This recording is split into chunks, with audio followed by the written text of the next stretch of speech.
अस्सलामुअलैकुम everyone, welcome कहती हूँ मैं आपको वीक 10 डे 47 की एफर्मेशन में। आज की एफर्मेशन में आप जानने वाले हैं कि कितनी छोटी छोटी चीज़ें हैं जिनको हम बहुत ज़्यादा फॉर ग्रांटेड लेते हैं और हम उनकी सिग्निफिकेंस को समझते नहीं हैं, बट वो वाकई बहुत ज़्यादा सिग्निफिकेंट होती हैं।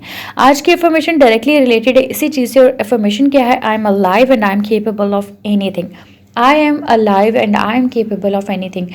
ये भी कुछ वर्ड्स का मजमूआ है, लेकिन ये काफ़ी एम्पावरिंग है। This is the most empowering affirmation on planet, I must say. अगर इसको समझ के बोला जाए, अगर आप बहुत ज़्यादा डम्प्ड फील कर रहे हो, बहुत ज़्यादा डाउन फील कर रहे हो, अगर अपने आप को ये बात कह देते हो I am alive and I am capable of anything, यानी अभी मेरे अंदर जान है। ये जो अपने अंदर ये वाली बात कहने कि हम अभी हमारे अंदर ज़िंदगी है and we are capable of so many things. Allah पाक ने जो ज़िंदगी बनाई है उसके अंदर एंडलेस पोटेंशियल रखा है। हाँ, खुदा न खास्ता कि ज़िंदगी स्टेक पे चली जाती है, दैट इज़ अनदर थिंग। वो एक मायूसी में इंसान चला जाता है, क्योंकि देखें, जब तक जान है तो जहान है, जान है तो उम्मीद है, ज़िंदगी है तो उम्मीद है। और ज़िंदगी होते हुए मतलब ना उम्मीद होना, मायूस होना, मेरे ख़्याल में कुफ्र है। मेरे ख़्याल में नहीं, मज़हब भी यही कहता है। और क्योंकि इंसान के अंदर जो एंडलेस पोटेंशियल रखा गया है, हाँ, अपनी ही कुछ खामियों की वजह से, अपनी ही कुछ रुकावटों, अपनी सोचों की वजह से पैदा होने वाली रुकावटों की वजह से वो ज़िंदगी में आगे बढ़ नहीं पाता।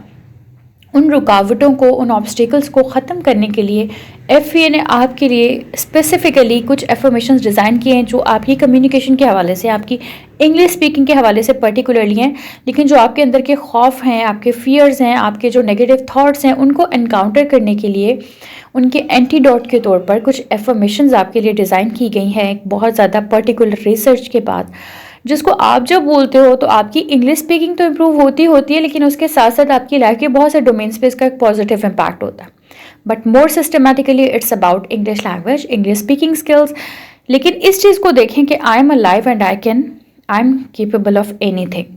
ये बहुत सिंपल लेकिन बहुत एम्पावरिंग चीज़ है कि जब तक आप जिंदा हो आप बहुत कुछ कर सकते हो, ऑफ कोर्स कर सकते हो। इस चीज़ को समझो, वो लोग जो वेंटिलेटर पे पड़े, चाहे उनके पास कितना भी बड़ा दिमाग था, उनके पास कितना भी ज़्यादा पैसा था, या उनके पास जितना भी कुछ था, but nothing is going to help them because they are not alive in that way. You are alive, you are having this blissfulness in your life, you are having this resource in your life in the form of life itself. तो अपनी ही life को आप cherish नहीं करते हो, जिसके लिए बहुत से लोग भीख मांगते हैं कि हमसे हमारी सारी जायदाद ले लो और हमें ज़िंदगी की तरफ लौटा दो। कोई खूबसूरती, कोई वेल्थ, कोई जहन, कोई चीज़ किसी काम नहीं आती उन लोगों के लिए जो मर रहे होते हैं।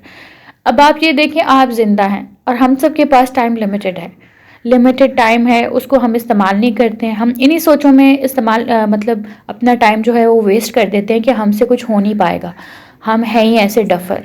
तो अपने आप को इस मेंटालिटी से निकालें। FA की एक काविश इसी सिलसिले में है कि आपको उन उम्मीद गहराइयों से, उन अंधेरों से निकालना जिसमें आप सोसाइटी के एक कहने के रॉन्ग प्रेशर की वजह से हम लोग गिरफ्तार हो जाते हैं। सिंस चाइल्डहुड हम सीख लेते हैं कि मतलब हमारी जो परवरिश है वो इसी उस पर की जाती है कि इम्पॉसिबिलिटीज़ कितनी ज़्यादा हैं और पॉसिबिलिटीज़ कितनी कम हैं।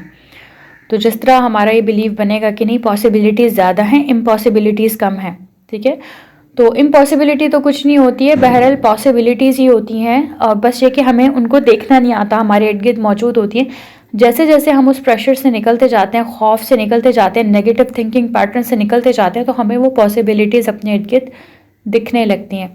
अल्लाह पाक आप सबका हामी और नासिर हो। अपना बहुत ख्याल रखिएगा, इस इन्फॉर्मेशन को दोहराते रहिएगा जहाँ जहाँ आपको ज़रूरत पड़े, जहाँ जहाँ आप डाउन फील करो। अल्लाह हाफ़िज़।